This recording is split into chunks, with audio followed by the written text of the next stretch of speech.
안녕하세요. 오늘 클로저부터 들어가겠습니다. 388페이지입니다. 클로저 지금 책에 나와 있기로는 난해하기로 유명하다. 이해하기 어려운 개념은 아니다. 이런저런 얘기가 나오는데 실제로 클로저의 정의가 에크마스크립트 사양이 등장하진 않습니다. 그래서 MDN 같은 것들을 참조하는 것이 중요한데 MDN에서 창조한 책에서 소개하고 있는 내용이 옛날 거예요. 지금은 바뀌었어요. 클로저가 지금 영어로 되어 있는 부분 보면은 이렇게 박혀 있습니다. 책에 나와 있는 내용이랑 달라요. 번역을 해보면요. 함께 다발로 묶여진 함수의 콤비네이션. 여기까지 보면 인클로즈드는 에워싸여져 있는 동봉된이라고 되어 있는데 그건 그냥 무시해도 될 것 같고, 근데 그거에 둘러싸여져 있는 스테이트, 둘러싸여진 상태와 함께 다발로 묶여진 함수의 콤비네이션이다라고 할 수 있겠죠. 둘러싸여진의 참조, 이렇게 하면 되겠죠. 바꿔 말하면 클로저는 내부 함수로부터 외부 함수의 접근 권한을, 이렇게 볼 수 있을 것 같아요. 자바스크립트에서는 클로저는 함수가 생성되면 언제나 생긴대요. 언제? 함수가 생성되는 시점에. 대충 이렇게 번역을 할 수 있을 것 같습니다. 이렇게 놓고 보면은 클로저는 언제나 생기는 거니까 뭔가 특별한 건 아닌 것 같죠. 그리고 내부 함수로부터 외부 함수의 접근 권한을 준다라는 것이 그게 클로저의 설명이 되겠습니다. 그 내용을 사실 책에서도 거의 뭐 비슷하게 가고 있을 거예요. 그러니까 옛날에 있었던 요 책에 나와 있는 내용, 클로저는 함수와 그 함수가 선언된 렉시컬 환경과의 조합이다라고 하는 그 설명으로도 이 내용과 맥락은 같아요. 근데 이게 좀 요 문장에서 좀 더 잘 설명이 됐다라고 볼 수 있을 것 같습니다. 정의가 무척 난해서 뭐 책으로 다시 가서 예제 24-1로 가겠습니다. 아우터 FNC라고 하는 함수에서 내부에 이너 FNC가 있죠. 그러면 이 아우터 FNC를 실행하기 전에 아까 정의에 의하면 함수가 생성되는 시점에 클로저가 생긴다고 했죠. 요 아우터 FNC라는 함수가 선언됐을 때 이미 아우터 FNC에 대한 클로저가 성립이 되는 거죠. 요 선언에 의해서 아우터 FNC와 전역 컨텍스트 사이의 클로저가 발생을 합니다. 그리고 이너 FNC를 선언한 시점에서 이너 FNC와 아우터 FNC 사이의 클로저가 성립이 되는 거고요. 이게 클로저라는 말이 결국은 그냥 그런 거죠. 아우터 인바이러먼트 레퍼런스. 이렇게 보면은 좀 더 명확해질 것 같아요. 아우터 인바이러먼트 레퍼런스가 아우터 FNC 입장에서는 전역 컨텍스트의 변수에 접근을 할 수 있잖아요. X라는 변수에. 여기서는 지금 접근을 못하지만 어쨌든 그 전역 스코프에는 접근을 할 수 있잖아요. 뭘 통해서 하냐면 아우터 인바이러먼트 레퍼런스를 통해서 접근을 할 수 있는 거죠. 이너 FNC도 마찬가지로 얘는 아우터 FNC 내부에서 선언한 함수니까 얘는 여기에서 선언한 인바이러먼트 레코드뿐만이 아니고 아우터 인바이러먼트 레퍼런스를 타고 아우터 FNC라고 하는 함수의 실행 컨텍스트에도 접근을 할 수 있죠. 그러니까 요 둘 사이에 어떤 아까 컨비네이션이라고 했는데 그 컨비네이션이 발생하는 내용은 사실상은 아우터 인바이러먼트 레퍼런스랑 관련이 있다라고 보면 될 것 같습니다. 24-2로 가면 똑같은 예제인데 넘어가서 390페이지로 가서 24-3번 보면요. 모두 전역에서 선언한 전역 함수다. 푸랑 바 모두 전역 함수죠. 그러면 여기서 바를 실행을 하면 어디서 실행하느냐와 상관없이 이 x가 접근 가능한 범위는 전역 컨텍스트에는 접근할 수 있죠. 근데 여기서 바를 실행했다고 해서 이 변수 x는 10에 접근할 수 있는 건 아니죠. 그러니까 호출하는 위치랑은 상관없이 선언한 위치에 의해서만 상관이 있다라는 맥락에서 렉시컬 스코프라는 얘기를 다시 꺼내온 거죠. 만약에 렉시컬 스코프가 아니라 다이나믹 스코프였으면 여기서 선언한 거 변수에 여기서 이 바 함수에서 x에 10이 나와야 맞는 거죠. 근데 자바스크립트는 그렇게 안 생겼죠. 1만 나올 거다. 후를 실행했을 때 바가 실행이 되니까 여기서 1이 나올 거고 밑에서 바를 다시 실행해도 똑같이 1이 나올 거다. 네. 그다음 함수 객체 내부술로 보겠습니다. 이 그림으로 오랜만에 다시 와서 390페이지 내용으로 다시 가면요. 함수가 정의된 환경과 호출되는 위치는 다를 수 있지만 어쨌든 함수가 선언된 시점에서는, 정의된 시점에서는 environment라고 하는 내부 슬롯에 상위 스코프의 정보를 저장한다라고 합니다. 그래서 14-4번을 놓고 그 글로벌 엑스큐션 컨텍스트를 해보면요. x는 1이 여기에 들어가겠죠? 그 다음에 f랑 바가 들어가겠죠? 여기에 바인딩 오브젝트에 윈도우 객체가 들어갈 거고 그 안에 f랑 바가 들어가겠죠? 그러면 이 f랑 바가 선언되는 시점에 얘네들 각각의 내부에 environment라고 하는 내부 슬롯이 생성이 돼서 걔네한테 윈도우를 보게끔 들어간다는 거죠. 상위 스코프의 참조를 저장한다라고 하는 거죠. 여기도 마찬가지로 이렇게. 그래서 이게 생성되는 시점에서 이미 들어간 상태가 되니까 나중에 이제 아우터 인바이러먼트 레퍼런스를 참조할 수 있게 되는 상태가 됩니다. 이게 지금 391페이지 중간에 나오는 함수객체 내부 슬롯 environment라고 하는 대괄호 두 개를 묶여있는 내부 슬롯에 실행 컨텍스트의 렉시컬 환경의 참조가 바로 상위 스코프, 그 상위 스코프가 저장이 된다. 네, 그 그림에 대해서 392페이지까지 쭉 설명을 하고 있고 클로저와 렉시컬 환경으로 가겠습니다. 24-3 24-5번 예제를 보면요.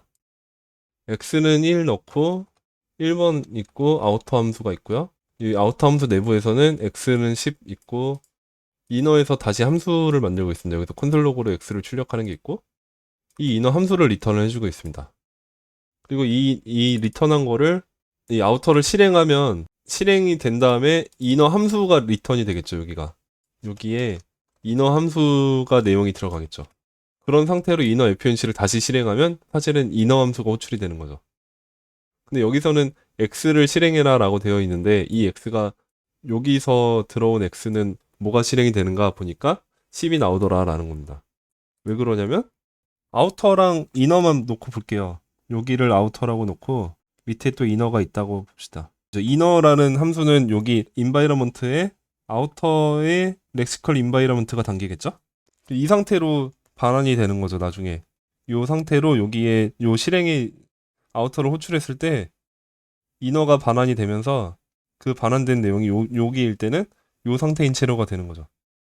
그러니까 이너 FNC를 실행하면은 실행했을 때 요 콘솔 로그 X를 실행해라 라고 할 때 X가 참조하는 내용이 요 인바이러먼트가 보고 있는 아우터 렉시컬 인바이러먼트를 찾아가게 되는 거죠. 왜냐하면 이너 내부에서는 X를 선언한 게 없으니까 상위 레퍼런스를 찾는데 그 상위가 요 부분이기 때문에 아우터 인바이러먼트 레퍼런스에 대한 이게 이걸로 있잖아요. 요 아우터 인바이러먼트 레퍼런스라는 걸로 이너가 아우터 거를 보고 있잖아요. 여기가 이너라고 하면은 그래서 아우터에는 X를 선언한 게 10이 있으니까 요 10을 가져다가 쓰게 출력을 하게 되는 거죠. 클로저라는 게 그렇습니다. 그러니까 아우터라고 하는 함수에 대한 실행 컨텍스트는 여기서 실행하고 실행을 마친과 동시에 실행 컨텍스트는 끝나잖아요. 그러니까 컨텍스트 개념으로 따졌을 때 전역이 있고 아우터가 있고 요 실행하고 끝나면서 이너를 반환하고 끝났잖아요. 그러면 얘는 이제 끝나고 다시 전역으로 돌아와야 되는 거죠. 요 실행이 끝난 시점에. 그럼 얘가 완전히 지워져야 맞는데 그러고 나서 다시 이너 FNC를 여기서 호출하니까 호출했을 때 여기가 이너만 다시 쌓이는 상태가 돼야 되는데 이너가 참조하고 있는 게 아우터에 대한 그 렉시컬 인바이러먼트를 이걸로 참조를 하고 있는 상태인 거죠. 얘 이너라는 애는 렉시컬 인바이러먼트에 있는 아우터 인바이러먼트 레퍼런스가 아우터라고 하는 애를 여전히 보고 있는 상태인 거죠. 얘는 이미 죽었는데 죽었음에도 불구하고 얘는 살아있는 거지. 참조를 계속 하고 있는 거죠. 그러니까 죽은 실행 컨텍스트 내부에 있는 변수 x를 여전히 참조를 할 수 있다. 이너라는 애가. 그게 클로저가 되는 거죠. 그래서 393페이지 맨 밑에 얘기 나오는 게 외부 함수보다 중첩 함수, 즉 내부 함수가 더 오래 유지되는 경우 중첩 함수는 이미 생명 주기가 종료한 외부 함수의 변수를 참조할 수 있다. 여기서 얘는 이미 죽었는데 죽은 실행 컨텍스트의 내부에 선언한 변수 x를 여전히 참조할 수 있다. 얘가 이너가. 요게 클로저의 핵심 개념입니다. 그래서 다시 클로저에 대한 MDN의 정의로 돌아가 보자 라고 합니다. 394페이지로 가면 클로저는 함수와 그 함수가 선언된 렉시컬 환경과의 조합이다 라고 하면서 그 렉시컬 환경이라고 하는 게 결국 아우터 인바이러먼트 레퍼런스다 라는 얘기를 아우터 인바이러먼트 레퍼런스를 자신의 environment 내부 슬롯에 저장이 되어 있기 때문에 그걸 통해서 참조를 하게 된다 라는 얘기입니다. 395페이지의 굵은 글씨만 보면요. 아우터 함수의 실행 컨텍스트는 실행 컨텍스트 스택에서 제거되지만 아우터 함수의 렉시컬 환경까지 소멸하는 것은 아니다. 왜냐하면 environment 내부 슬롯에 의해서 참조를 하고 있기 때문에 그 참조 카운트가 0이 되지 않았기 때문에 걔는 살아있는다. 그래서 가비지 컬렉팅 되지 않는다. 넘어가서 24-6. 네, 근데 클로저라는 게 아까 전에 일반적으로 아무 때나 함수를 선언하기만 하면 무조건 생긴다라고 했는데 그 클로저가 여기 396페이지 맨 밑에 쪽에 보시면 자바스크립트의 모든 함수는 상위 스코프를 기억하므로 이론적으로 모든 함수는 클로저다 라고 합니다. 하지만 일반적으로 모든 함수를 클로저라고 하지 않습니다. 그냥 상위에 있는 식별자를 참조한다고 해서 그냥 클로저라고 하면 그냥 함수는 당연히 다 클로저니까 그거보다는 좀 더 특별한 현상에 대해서 그 현상이 일어날 때만 국한지어서 클로저라고 하자. 그리고 그때가 방금 전에 봤던 이 예제 이런 거죠. 내부 변수를 참조하는 함수가 그 외부 함수가 실행 컨텍스트가 종료됐음에도 불구하고 여전히 참조할 수 있는 그런 현상이 나타날 때만 클로저라고 하자. 이거 뭐 디버깅 모드로 실행해보자라고 하는데 이거 한번 디버깅 모드로 한번 보죠. 놓고 디버거를 걸었기 때문에 요 내부 함수에 있는 요 위치에서 디버깅이 나왔고요. 여기에 콜스택이 있고 바가 있고 클로저라는 게 떠 있지 않죠. 얘 같은 경우 24-6번은 상위 스코프를 참조하고 있지 않기 때문에 이거는 이제 클로저라고 여기가 노출되지 않습니다. 근데 24-7번의 경우는 여기서 x가 상위 스코프에 있는 x 변수를 참조하고 있으니까 이 경우에는 여기서 다시 해보면 여기서는 여기에 클로저라는 게 발생이 됐죠.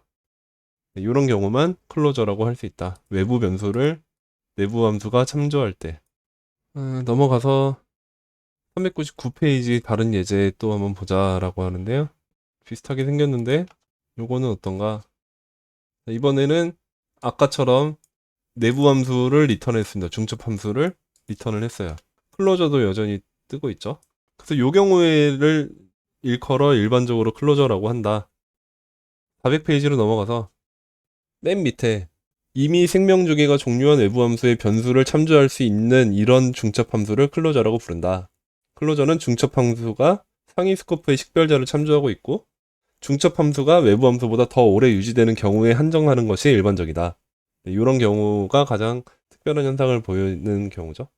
맨 밑에 나오는 게 이제 모던 브라우저는 최적화를 통해서 상위 스코프의 식별자 중에서 클로저가 참조하고 있는 식별자만을 기억한다. 이런 게 최적화가 잘 되어 있다는 거죠. 여기 그 원래는 아웃터 인버러먼트 레퍼런스 전체를 참조해야 맞는데 클로저라는 게 여기에 요 x는 1만 있는 게 아니라 y는 2도 있어야 되는 건데 브라우저가 최적화를 통해서 얘는 지금 내부 함수에서 참조하고 있지 않으니까 이런 애들은 그냥 없애버린다는 거죠. 참조하는 애들만 남겨놓는다. 그렇게 최적화가 이루어져 있습니다. 이런 경우를 클로저에 참조되는 상위 스코프의 변수를 자유변수, 프리 베리어블이라고 부른다고 합니다. 클로저란 함수가 자유변수에 대해 닫혀있다라는 의미입니다. 이를 좀 더 알기 쉽게 요약하자면 자유변수에 묶여있는 함수라고 할 수 있다. 그 다음에 밑에 불필요한 메모리 점유를 걱정할 수도 있겠다. 하지만 많이 최적화가 되어 있으니까 그렇게까지 걱정할 건 아니다. 그리고 클로저는 기억시키기 위한 목적이기 때문에 애초에 목적 자체가 메모리를 쓰고자 함이니까 메모리가 낭비라고 볼 수는 없는 거고 만약에 메모리가 걱정이 되면 그때 잘 해제를 해주면 된다. 거죠. 이해를 정확하게 하고 있으면 메모리 누수에 대한 걱정은 안 해도 될 것 같습니다. 이제 메모리 누수 얘기가 나왔던 건 익스플로러 시절이죠. 옛날에 i6였나? 막 그때 클로저만 만들었다면 무조건 메모리가 낭비되는 그런 현상들이 있었던 것 같은데 넘어가서 클로저의 활용 상태를 안전하게 변경하고 유지하기 위해 사용한다. 상태를 안전하게 은닉, 인포메이션 하이딩 하고 특정 함수에게만 상태 변경을 허용한다. 바로 가서 그 24-9번 예제 전역 변수가 너미 있고 increase라고 해서 하면은 increase 하면 1, 2, 3이 계속 올라갈 텐데 이 상태에서 너무에도 접근이 되는 거죠. 너무 값을 다시 바꿀 수도 있고 이거는 이 변수를 사용자가 임의로 바꿀 수 있는 부분에서 은닉이 되어 있지 않아서 좋지 않은 코드다라고 합니다. 402페이지에 카운트 상태는 인크리즈 함수가 호출되기 전까지 변경되지 않고 유지되어야 한다. 이를 위해 카운트 상태에는 인크리즈 함수만이 변경할 수 있어야 한다. 이런 거를 지키기 위해서는 함수 안에 다시 내부 함수를 리턴해야겠죠. 그리고 요 increase라는 함수에서 선언한 이 변수를 내부 함수가 참조하게끔 하고, 이러면은 1, 2, 3 계속 되겠죠. 그리고 num이라는 변수는 외부엔 없는 상태죠. increase를 실행할 때에만 값을 계속 변경을 할 수 있다. 그리고 그렇기 때문에 이 num이라는 변수가 보호가 되고 있는 거죠. 보호도 되고 있고 외부로부터 노출도 되지 않는 은닉화가 이루어진 거죠. 403페이지 중간에 이처럼 클로저는 상태가 의도치 않게 변경되지 않도록 안전하게 은닉하고 특정 함수에게만 상태 변경을 허용하여 상태를 안전하게 변경하고 유지하기 위해 사용한다. 앞페이지는 카운트 상태를 증가만 시킬 수 있는데 감소시킬 수 있는 방법도 있다. 두 가지를 모두 취할 수 있는 방법은 객체를 리턴하면서 객체 내부에서 메소드들을 구현해 놓은 상태로 반환을 하는 거죠. 그러면 이 함수 각각이 클로저가 돼서 이 함수는 상위 스코프에 있는 num을 참조하고 이 함수 역시 상위 스코프에 있는 num을 참조하니까 둘 다 클로저가 돼서 원할 때 원하는 목적에 맞게 쓰면 되는 거죠. 증가 2번 했다가 감소 2번 했다가. 여전히 num이라고 하는 변수는 외부에는 노출이 안 되어 있고 오로지 increase 혹은 decrease로만 호출을 할 수 있죠. 이런 거를 생성잠수를 통해서도 해볼 수 있는데 생성잠수를 해보면 카운터라고 하는 함수가 있고 거기 카운터에 프로토타입으로 만들었습니다. 프로토타입을 메서드로 increase, decrease를 만들어 놓고 이제 카운터 생성잠수를 반환을 해서 이게 즉시 실행 함수로 감싸져 있는 거죠. 그러면 이 카운터라고 하는 이 변수에는 이미 이 함수 내용이 한번 호출된 결과만 담기겠죠. 그러니까 카운터에는 요 함수가 담기면서 프로토타입에는 이런 내용들이 담겨 있는데 num 변수에 대해서는 클로저로 참조만 가능하고 외부로 노출되지 않은 상태로 카운터라는 함수가 생성 잠수가 쓸 수 있게 되는 거죠. 그래서 이 카운터를 만들면 increase, decrease만 쓸 수 있는 상태가 됩니다. 그리고 카운터를 실행을 해보면 자기 자신한테는 아무것도 없고 프로토타입 체이닝으로 decrease, increase만 노출이 되어 있는 게 보이죠.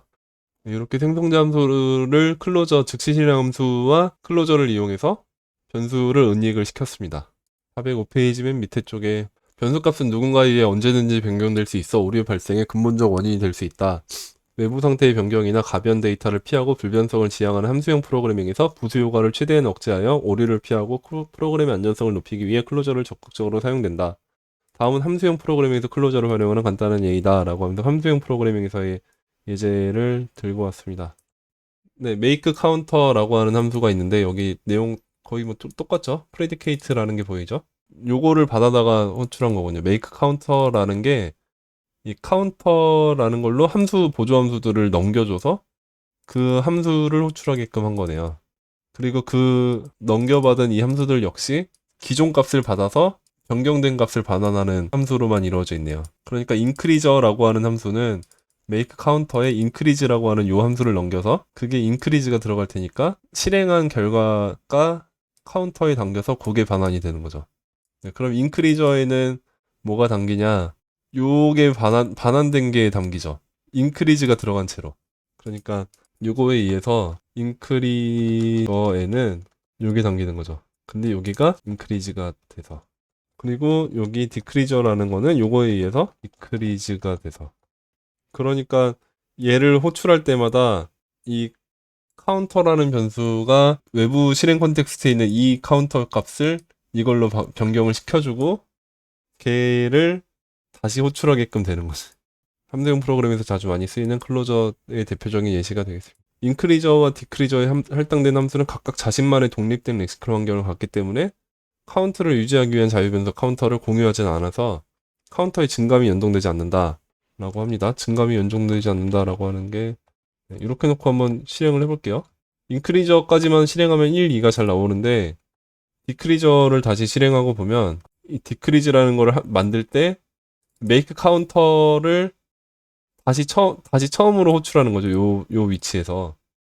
그러니까 이 상태에서의 카운트는 다시 0이 되어 있는 상태로 디크리저들이 반환이 된 거죠. 그러니까 한 번 할 때마다 마이너스 1, 마이너스 2가 되는 거죠. 원래는 1, 0이 나오길 기대했는데 그렇게 안 나오고 이렇게 되고 있다는 거죠.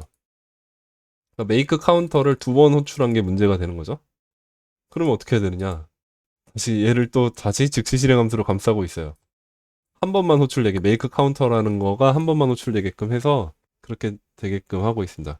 카운터는 즉시 실행 함수를 만들고 거기서 다시 함수를 반환해서 그 함수에서 프리디케이트라는 게 인크리즈든 디크리즈든 받아서 그거를 다시 반환해주고 있습니다.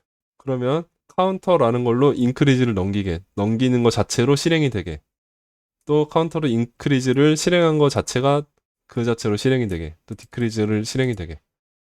여기 이전 거는 인크리저와 디크리저를 만들어 놓고 걔네들을 호출했다면 지금은 그냥 이렇게 된다는 거죠.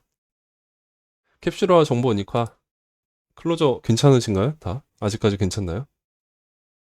사람은 어렵긴 어렵죠. 캡슐화 정보 언익 가겠습니다. 캡슐화 인캡슐레이션은 객체의 상태를 나타내는 프로퍼티와 프로퍼티를 참조하고 조작할 수 있는 동작, 비헤이비어인 메서드를 하나로 묶는 것을 말한다.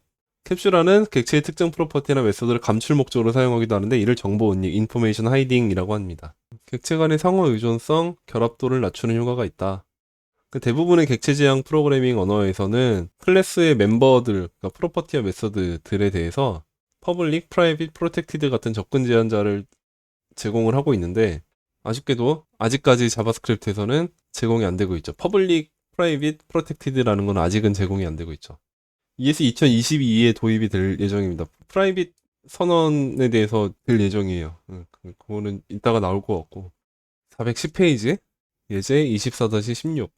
지금 이 예제의 경우는 생성 잠수에서 디스를 직접 씀으로써 이 디스를 인스턴스의 네임 프로퍼티에 네임을 넣는 게 되는 거죠. 얘가 생성 잠수를 썼을 경우에.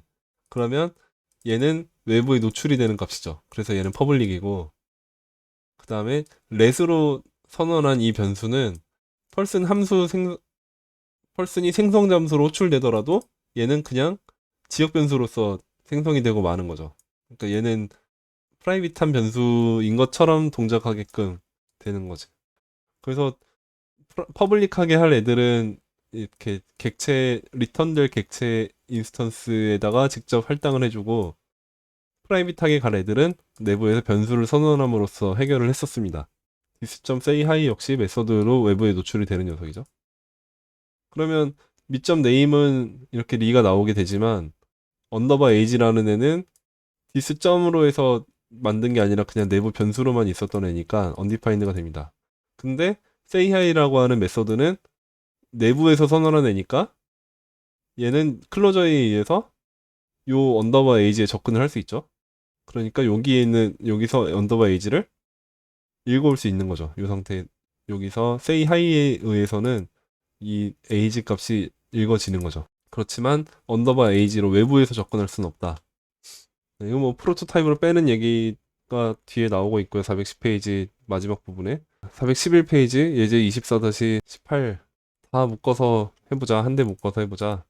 네, 펄슨을 다시 즉시 실행 함수로 감싸고 그 즉시 실행 함수 안에서 프라이빗 변수를 만들고 다시 생성 잠수를 만들고 있고, 그 생성 잠수 안에서 디스.name에 할당하는 거는 이제 퍼블릭한 거고, 외부에 선언한 이 변수 여기다가 프라이빗한 변수로 이거를 활용해 보겠다 라는 개념이 되겠네요. 그러면 생성 잠수를 반환하고 나면 문제가 있긴 해요. 여기까지만 일단 봅시다.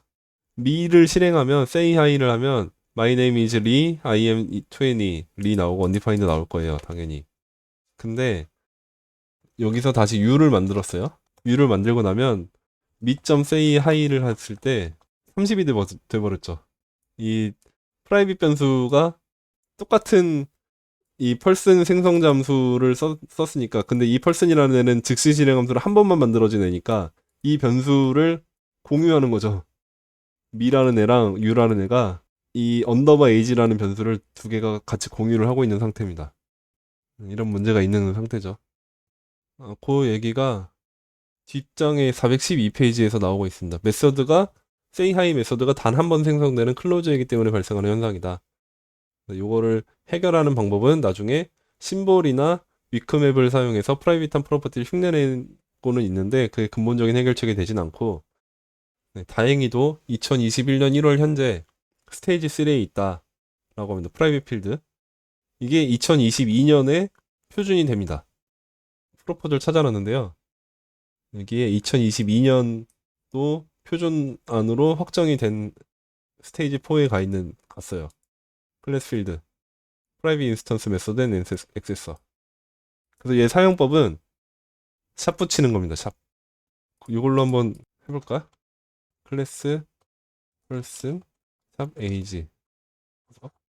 그다음에 이렇게 그리고 이렇게 샵 age는, 그리고 say hi는 그대로 냅두고, 이렇게 하면은 여기서 this.샵 age로 접근을 하면은 됩니다. 이 상태에서 위를 보면 여기 보여요. 샵 age라는 게 보여요. 근데 mi.샵 age에 접근 못해요. 이렇게 프라이빗 필드다. 그래서 너 접근하려고 하는 게 외부에서 접근한 거니까 못한다. 이 클래스 내부에서는 샵 age에 어디서든지 접근할 수 있거든요. 그죠? 여기서 접근했고 여기서 접근해서 이 값이 불러와졌잖아요. 22. 근데 이제 외부에서는 접근 못합니다. 그리고 요렇게 했을 경우에 아까 같은 그 문제도 없는 거죠. U에 대해서 만들었을 때 요거는 어차피 안 되니까 넘어가고, U는 30이죠. mi.say hi 하면은 여전히 20이 유지가 되죠. 그리고 U를 보면 또 person 클래스에 있는 인스턴스인데 인스턴스 자체에 프라이빗 멤버로 age라고 하는 애가 들어가 있는 게 보이죠. 이게 이미 지금 크롬에서도 다 쓰실 수 있습니다. ES 2022년에 표준이 될 거지만 진작부터 되고 있었어요. 한 3년 전부터 크롬에서는. 아래는 클로저를 사용할 때 자주 발생할 수 있는 실수를 보여주는 예제이다. 20번. FNC에다가 배열을 넣어놨고 포문을 돌리면서 0부터 3까지 증가시키면서 0, 1, 2가 들어가겠네요. 그리고 거기에 i를 반환하는 함수를 넣어놓고 있습니다. 그러면 여기 끝난 시점에는 FNC에는 이렇게 있겠죠. 펑션 return i가 둘 3개가 들어가 있는 상태가 되겠죠. 이 상태에서 다시 FNC의 개수만큼, 그러니까 좀 3번을 돌면서 J를 1씩 증가시키면서 FNC의 0번째를 실행하고 1번째를 실행하고 2번째를 실행해라 라고 했을 때 어떻게 실행이 되느냐 라고 했더니 전부 3만 나온다. 3만 3번이 나온다. 3, 3, 3 이렇게 나온 거죠. 왜 이렇게 됐지? 하고 보니까 이 i 변수가 여기는 제대로 들어갔지만 여기서 참조하는 이 i라는 거는 그 전역 컨텍스트에 있는 i를 참조하는 거죠. 바로 선언한 i니까 바는 전역 컨텍스트에서 선언한 i를 참조하고 있는 거죠. 아우터 인버러먼트 레퍼런스에 의해서 0이 됐다가 1이 됐다가 2가 됐다가 3이 된 상태에서 나중에 호출이 되니까 3만 계속 호출이 된다는 거죠.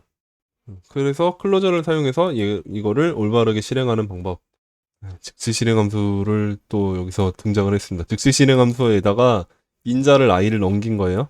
인자를 i를 넘기고 그 상태에서 다시 함수를 리턴 해주게. 이러면 뭐 되겠죠, 당연히. 근데 클로저가 3개가 만들어진 거죠. i가 0인 클로저 하나, i가 1인 클로저 하나, 2인 클로저 하나, 이렇게.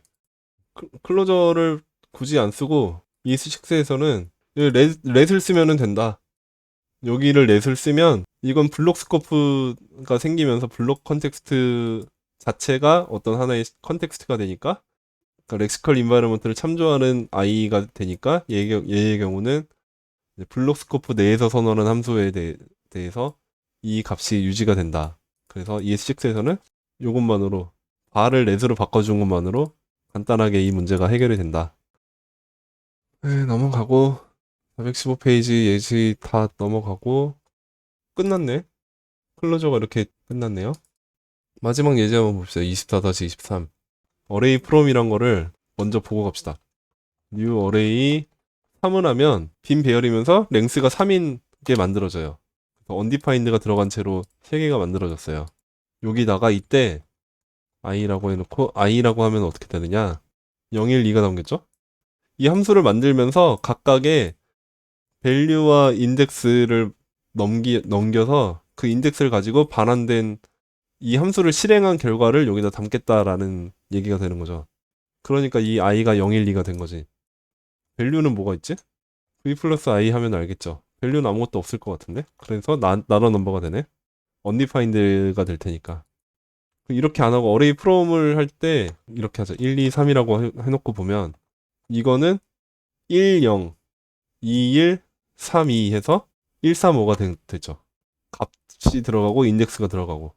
아무튼 이런 겁니다. 이 뒤에 어레이 프롬은 보통은 원래 요거 하나만 쓰는데 뒤에 인자가 하나가 더 왔을 때 이 함수가 오고 이 함수에 밸류 인덱스를 넘겨서 그 함수를 실행한 결과를 각각의 요소로 넣는다라는 게 되는 거죠. 요거 지식을 바탕으로 예를 보면 이거는 그러면 그런 거죠. 밸류는 어차피 없으니까 무시하기 위해서 언더바를 썼고 이제 i에 대해서만 중요한 상태인데 반환되는 값이 이 함수가 반환되는 거죠. 이 함수 내부에서는 i를 반환해주고 있는 건데 이 i라는 거는 이 함수의 외부에서 선언한 이 i를 참조하는 거죠. 아우터 인바로먼트 레퍼런스에 의해서. 그러니까 클로저로 이 i가 존재하는 거죠. 그러니까 배열 3개를 만들 때 인자가 0, 1, 2가 될 텐데 걔네가 i가 0일 때 이 함수를 실행하면 0이 나오는 거고 i가 1일 때 이 함수를 실행하면 1이 나오는 거고 이런 식의 함수가 3개가 만들어진 거죠.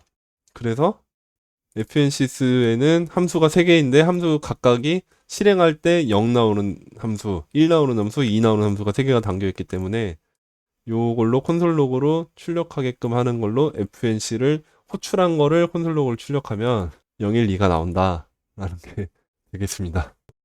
클로저 이렇게 끝. 뭐 하실 말씀 있으시면 하시고요. 일단 끊겠습니다. 쉬었다 가겠습니다.